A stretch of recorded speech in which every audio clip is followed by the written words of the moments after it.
네, 성장하는 교회는 아름답다라는 제목으로 우리 세 번째 시간 함께 말씀 연구하도록 하겠습니다.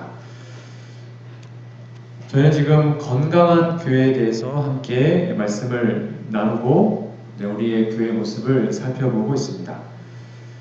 건강한 교회는 총 8가지의 특징이 있다고 말씀드렸습니다. 잠깐 간단히 복습을 해드리면 사역자를 세우는 지도력, 그래서 함께 서로 협력하고 일을 분담해서 함께 해야 된다라고 말씀을 드렸고요.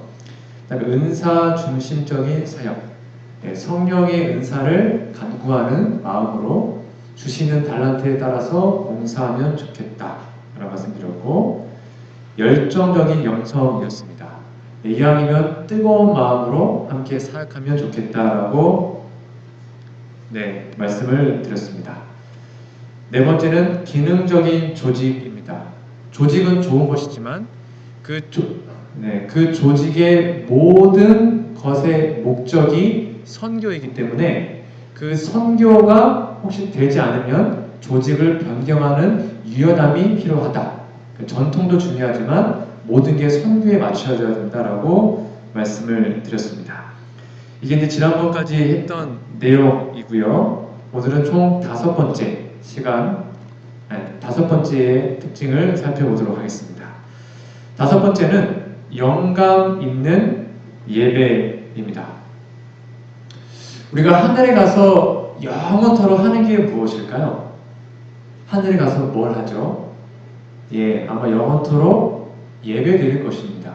하나님을 찬양하고 함께 교제하고 그러겠죠. 우리가 하늘에 가서 영원토록 예배를 드리는 백성들이기 때문에 이 땅에서도 정말로 예배하는 사람들, 특별히 예배에 목숨을 걸고 예배에 전심전력하는 사람들이 되어야 함은 여러분도 다 이해하시고 동의하시는 바일 것입니다. 그렇다면 하늘 예배는 과연 어떠한 분위기와 어떠한 모습일까요? 우리는 거기에 가보지 못했기 때문에 참 상상하기가 힘들지만 분명히 그 하늘에는 가장 명확한 게 한 가지는 있습니다. 바로 하나님이 함께 하시는 예배이고 천사와 그리고 하늘 우주 거민들이 함께하는 예배일 것입니다. 그러므로 하늘 예배의 가장 큰 특징은 하나님의 거룩한 임재하심이 있다는 것입니다. 그러므로 영감 있는 예배, 그냥 예배가 아니라 그 예배에 하나님의 귀한 영감이 있을 때 그 예배가 바로 하늘을 회복하는 예배가 될 수 있겠죠.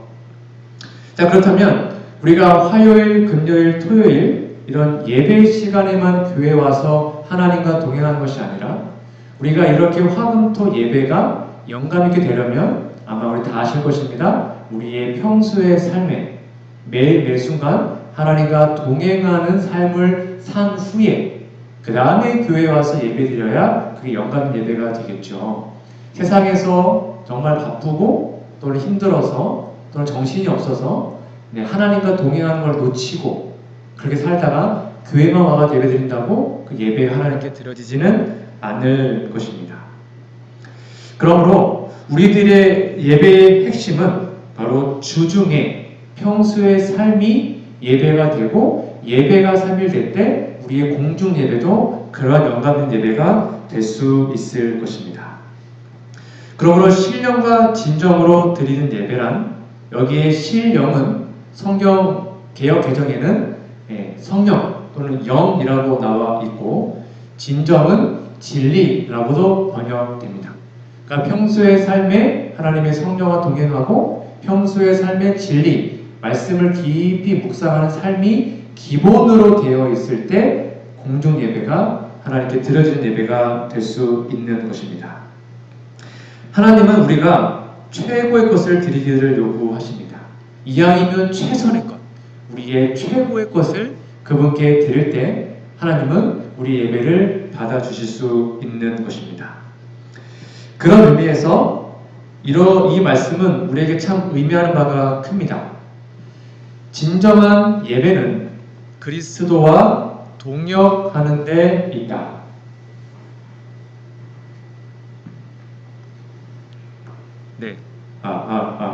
진정한 예배는 그리스도와 동역하는 데 있다. 그러니까 예배는 그냥 정적으로 이렇게 앉아 있는 것이 아니라 활동적인 게 포함되어 있는 것입니다. 동역하는 그 삶이 곧 예배라는 것이죠.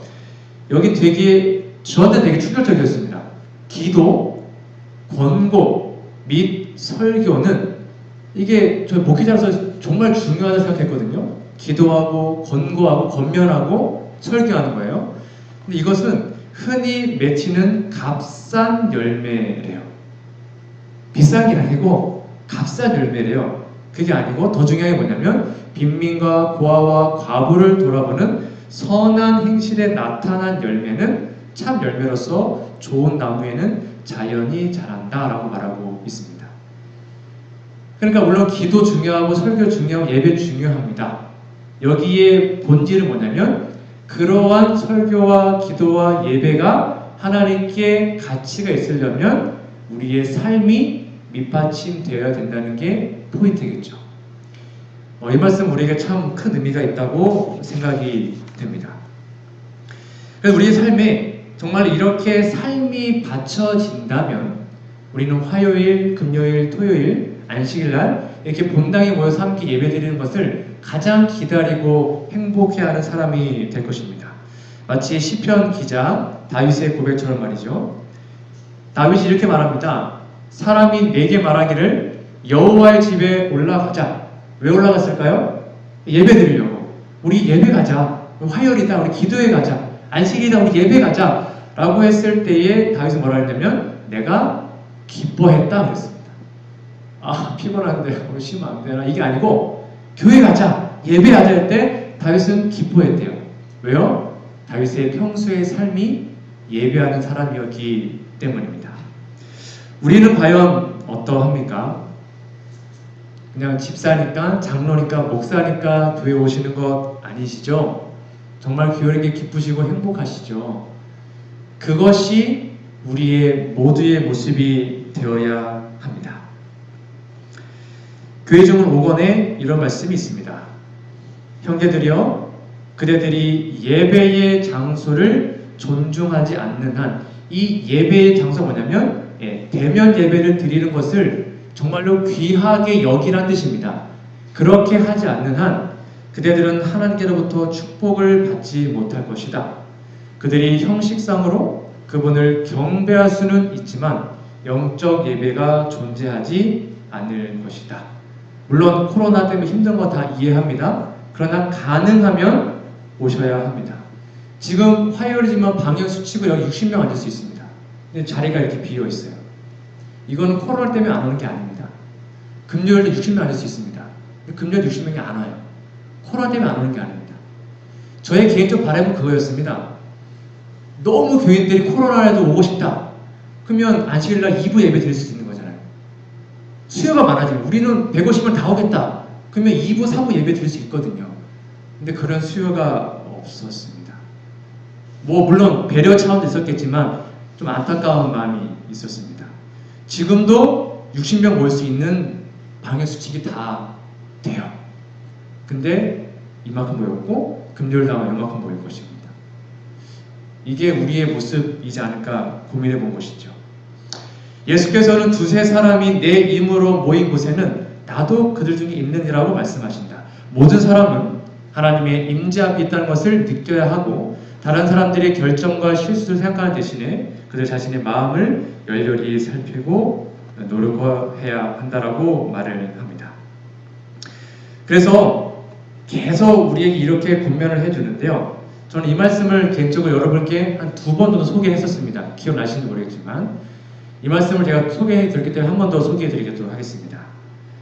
여기 보면 각 사람이 그러니까 우리 모두를 말합니다. 그냥 예배를 준비하는 시무집사 또는 시무장로, 시무목사들만 하는 것이 아니라 모든 사람들이요. 각 사람이 안식일의 집회를 흥미롭게 하기 위해서 노력할 책임을 느껴야 한다.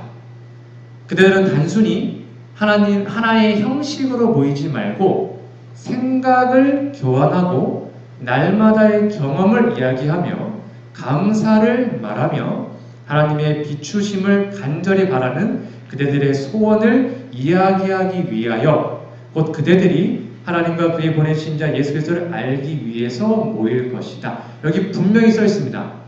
우리가 예배에 공중 예배에 모이는 이유가 뭐래요? 일방적으로 설교만 듣기 위해서 모이는 것이 절대 아닙니다. 그거는 말 그대로 집에서 할 수 있습니다. 유튜브 방송으로도 설교 다 들을 수 있어요. 그것만 위해서 모이는 것이 아니에요. 뭘 하래요? 생각 교환하고요. 서로 경험 나누고 감사를 말하고 우리들의 기도의 소원을 얘기하는 것. 그러니까 서로의 영적인 친교를 위해서 모이는 게 더 중요합니다. 이것이 빠지고 그냥 일방적으로 말씀만 듣고 가면 유튜브 예배랑 다른 게 하나도 없어요. 교제가 없잖아요. 그게 아니고 서로의 생각과 삶과 간증을 나누는 것이 진짜 예배라는 것입니다. 그걸 위해서 각 사람이 노력해야 한다고 얘기합니다. 그래서 밑에 보시면 그리스도에 관하여 서로 이야기하며, 이게 다 공중 예배에서 하는 겁니다. 물론 안교 시간에 하겠지만 생애의 시련과 쟁투에 대해서 영혼을 강건하게 할 것이다. 그렇게 삶을 나눌 때 믿음이 강건해진다는 것입니다. 그냥 혼자 그냥 예배드리면 절대 이렇게 할 수가 없어요. 그래서 이렇게 우리가 못했기 때문에 제가 요 얘기도 제가 2번 말씀드렸습니다. 저는 이 말씀도 되게 저에게 충격이었습니다. 우리가 하나님을 경배하기 위하여 함께 모인 데서 얻어야 할 축복의 100분의 1도 얻지 못한다. 물론 진짜 100분의 1일지는 모르겠지만 하나님께서 요점은 이것입니다. 하나님은 우리에게 정말 이만큼의 큰 축복을 준비해 주셨는데 우리 편에서 준비가 되지 않으면 그 축복을 다 받지 못하고 간다는 것입니다. 정말 시간 내비라서 시간 투자해서 오시고 그죠? 기름값도 들고 이거 난방비 이거 기름 막 엄청 많이 들잖아요. 근데 그렇게 많은 재정과 시간이 투여됐는데 혹시 목회자가 아니면 우리들이 정말로 준비되지 않으면 그 하나님의 놀라운 축복을 100분의 1도 얻지 못하고 갈 수도 있다는 거예요. 너무 슬프지 않습니까? 축복을 받고 가야 되는데 100분의 1도 못 받고 가는 경우가 너무나 많다는 거죠.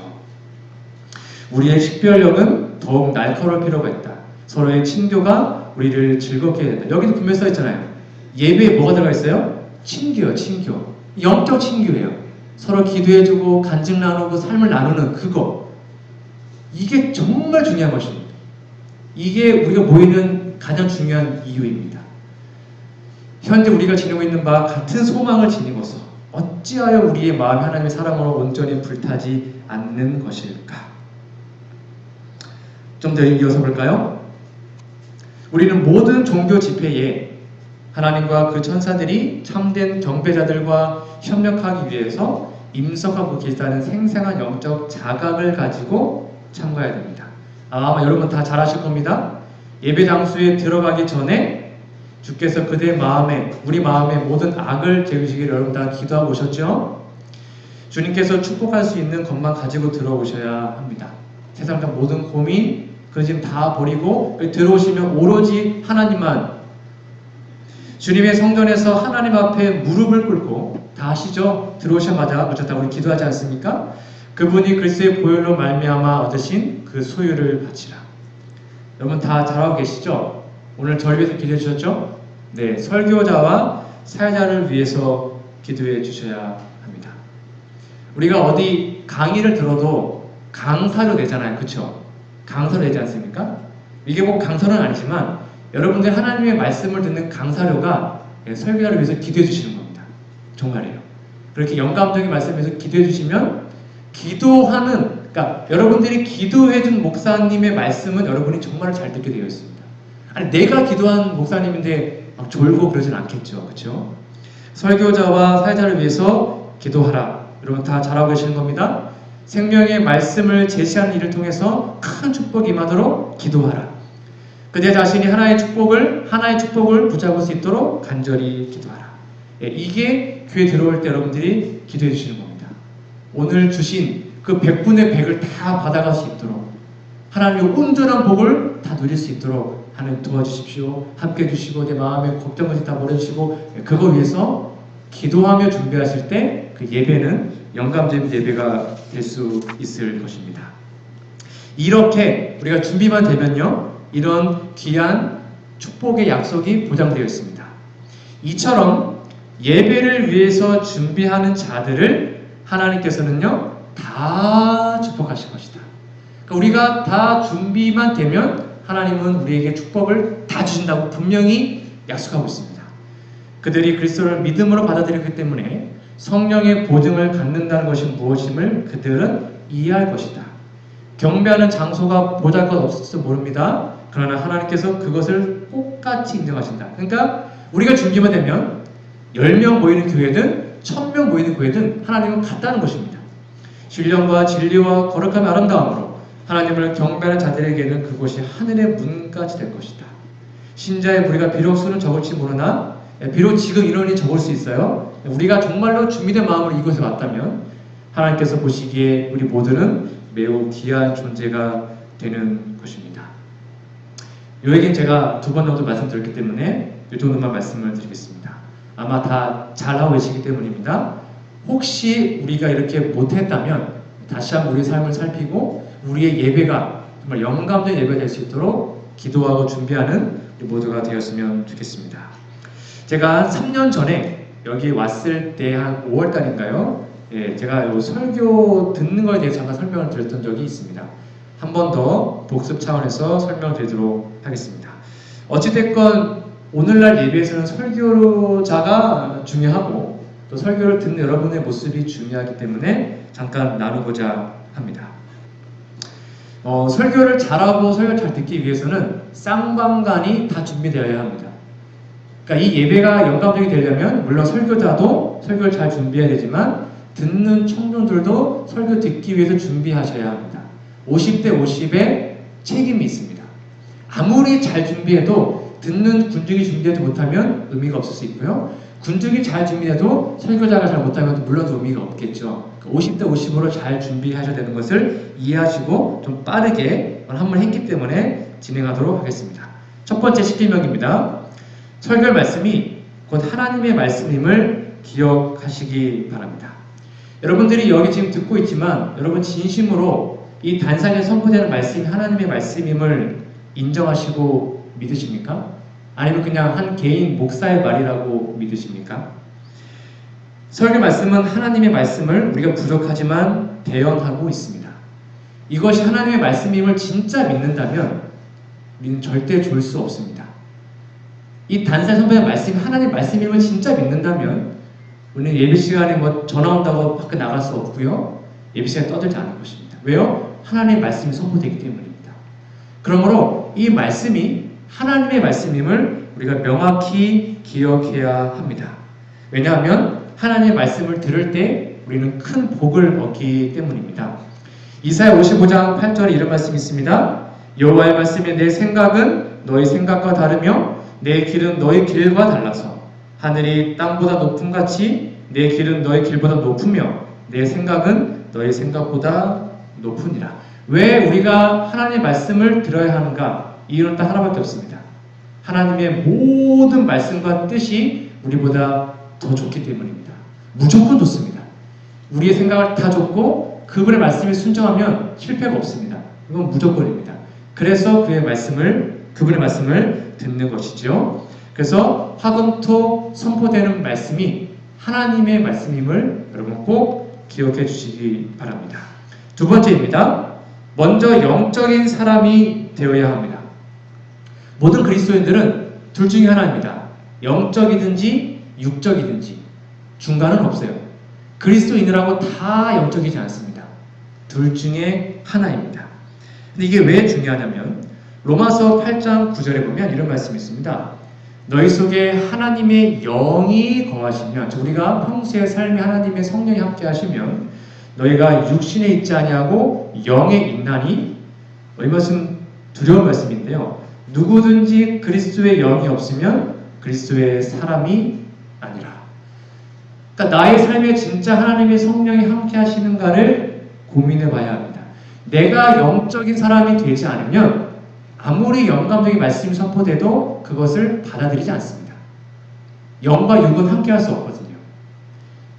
근데 내가 영적인 사람이면 혹시 말씀이 부족해도 그 말씀을 스폰지처럼 받아들일 수 있습니다. 그래서 우리의 삶이 영적인지를 반드시 살펴봐야 합니다. 이 문제가 해결되지 않으면 어떤 명설교가가 설교를 해도 그 유익을 거의 얻지 못할 것입니다. 그러면 내가 영적인지 육적인지 판단하는 기준이 뭘까? 갈라디아서 5장 17절 말씀부터 23절 말씀입니다. 이건 제가 다 읽지 않을게요. 이거 제가 이것도 설명을 드렸습니다. 여기 보면 영과 육이 서로 대조되어 나옵니다. 19절에 보니까 육체의 일은, 이 일은 복수입니다. 그러니까 육체의 일들은 음행, 더러운 거, 호색, 우상숭배 등등 중에서 하나라도 나오면 우리는 육에 속한 사람입니다. 다 나올 필요가 없어요. 하나라도 걸리면 우리 육에 속한 사람이에요. 시기, 분쟁, 당짓는 것, 분리, 이단, 투기 등등등. 그리고 22절 오직 성령의 열매, 제가 몇 개라고 그랬죠? 기억나십니까? 성령의 열매는 하나입니다. 여기 단수예요. 열매는 하나예요. 9가지의 맛입니다. 사랑이랑 화평, 이건 다 한 열매에 맺히는 맛이에요. 그러니까 성령의 열매는 이 9가지가 동시에 다 맺혀야 영에 속한 사람입니다. 이게 우리의 판단 기준이에요. 요거 좀 집에 가서 꼭 읽어보십시오. 그럼 나는 지금 육에 속한 사람인가? 영에 속한 사람인가? 육에 속한 사람은 하나라도 나오면 육에 속한 사람이고요. 성령의 열매는 9가지가 다 있어야 돼. 하나라도 없으면 우리는 성령의 열매 맺힌 게 아닌 것입니다.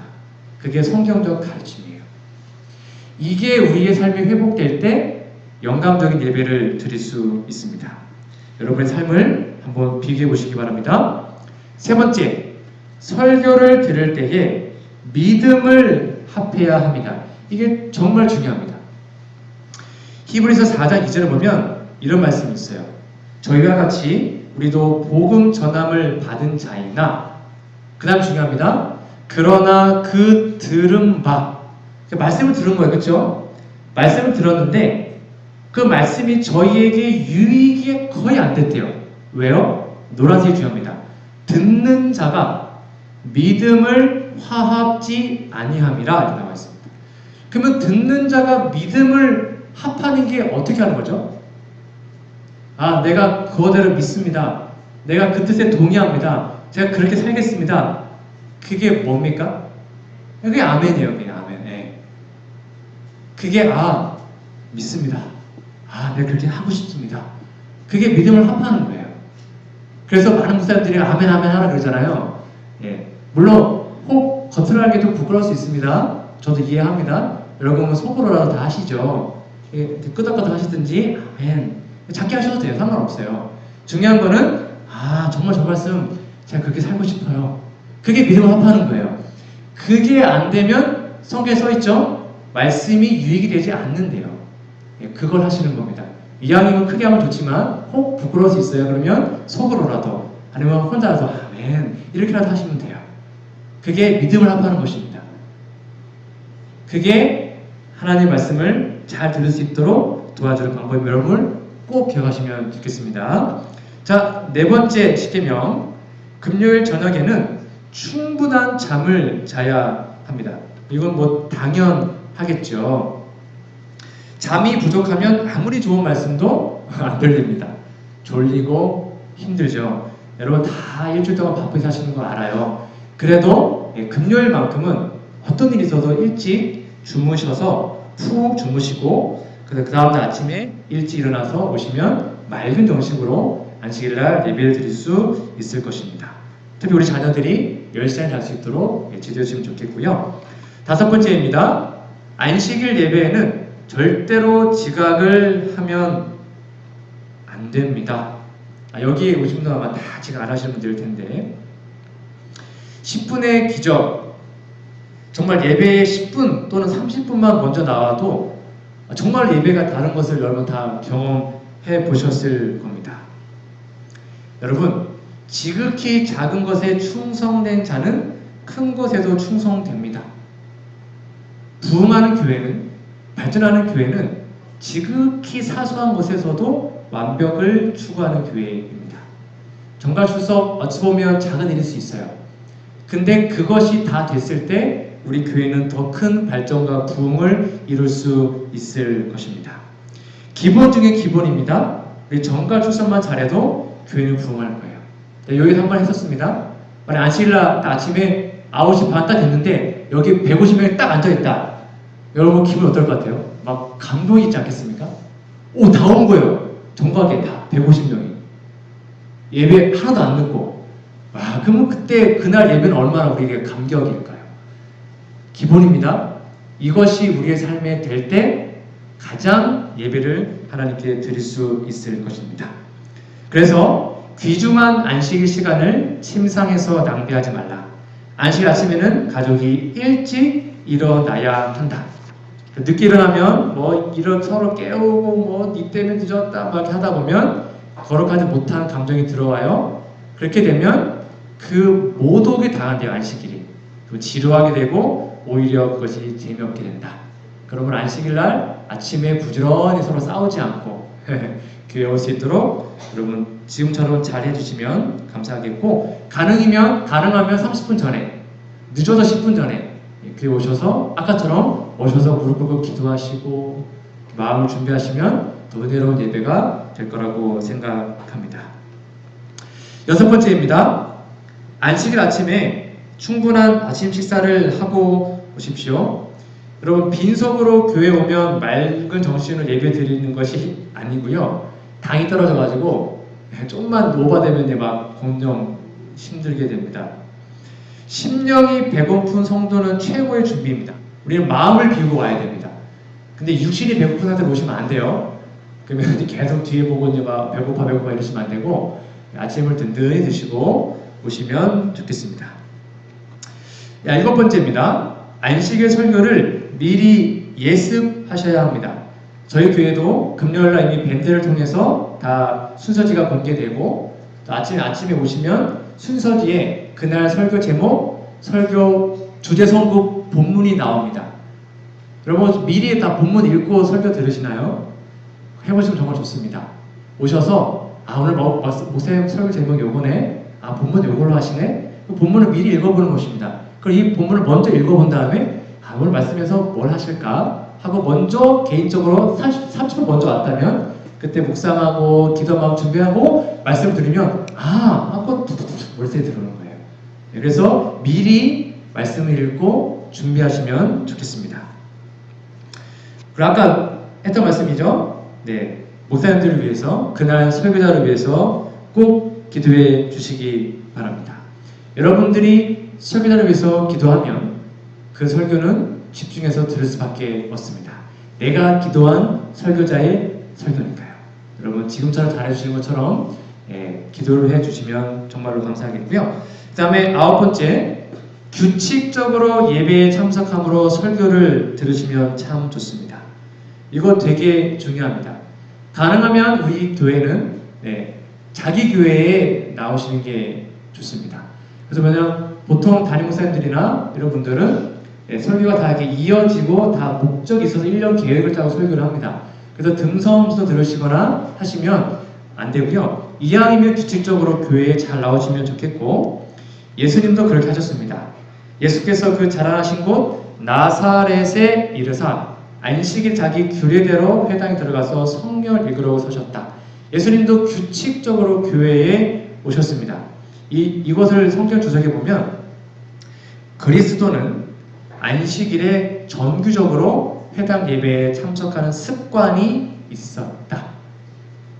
규칙적으로 습관적으로 교회에 나오는 것이 중요합니다.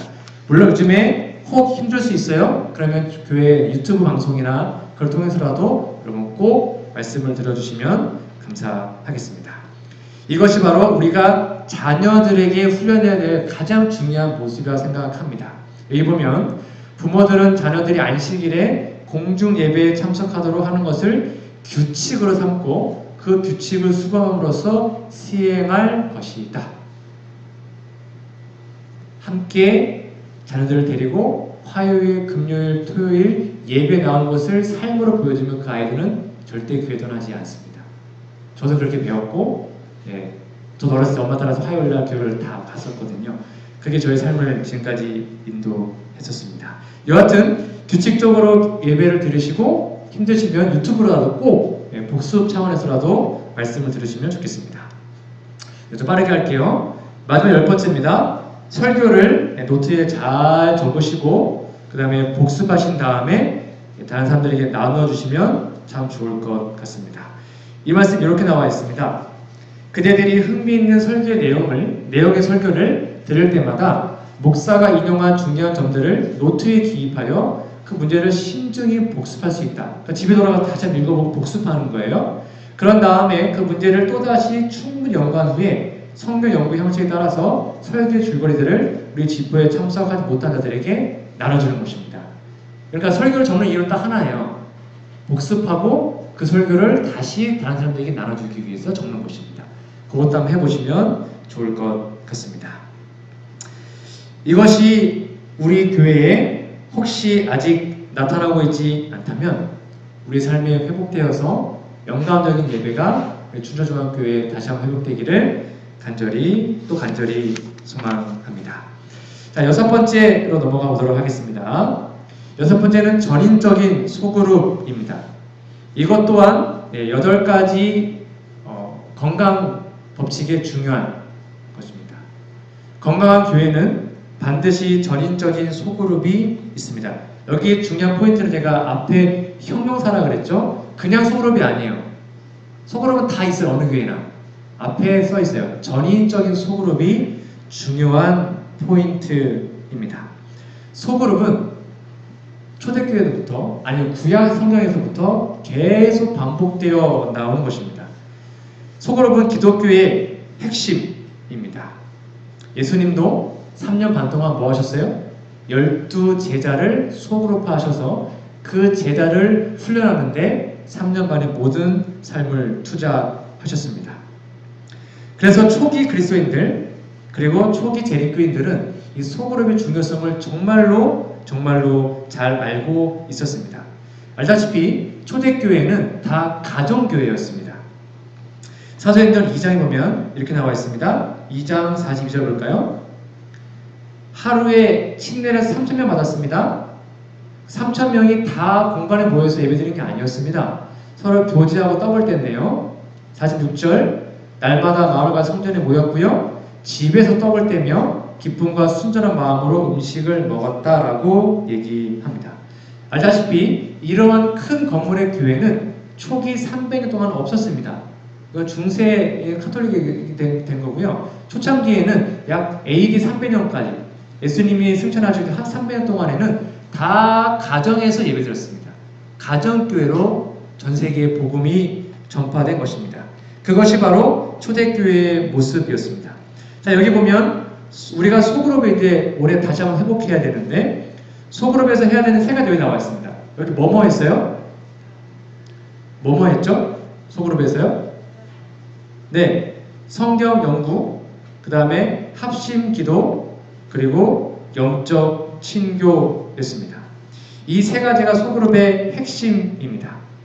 그래서 전인적 소그룹이란 사람의 전체를 다루는 것입니다. 우리의 감정, 우리의 아픔, 기쁨, 슬픔을 정말로 다 나눌 수 있는 곳, 우리 모든 고민까지 다 나눌 수 있는 곳이 우리 교회의 소그룹이 되는 것입니다. 전인적 소그룹은 사람들이 아무런 정죄를 받는 느낌 없이 자기 자신을 솔직하게 내보일 수 있는 안전한 곳입니다.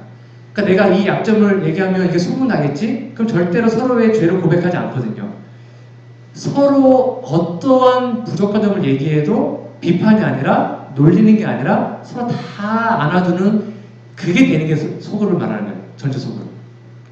전체 소그룹은 사랑과 포용의 분위기 속에 예수님과 함께 자라날 수 있는 것이고요. 또한 전인적 소그룹은 생산적인 사역을 위해서 훈련받는 것이고 전인적 소그룹은 사람들이 그리스도 안에서 자신의 삶에 책임을 질 수 있도록 하는 것입니다. 그래서 지금 코로나가 사단이 코로나를 통해서 이거를 교회마다 거의 씨를 말린 것입니다. 정규 예배만 된다. 소그룹 안 된다. 교인들끼리 모여서 그냥 일반적 잡담 되는데 교인들끼리 모여서 성역 공부는 안 된다. 이게 말이 됩니까? 국가에서 감히 성경 보지 말라고 하는 것입니다. 코로나 핑계로. 이건 말도 안 되는 것입니다. 지금 밖에 나가 보십시오. 뭐 5명 수칙이라고요? 4명씩 쪼개가지고 밥 다 먹고 다니고요. 식당이 바글바글해요. 근데 교회에서는 밥 못 먹게 해요.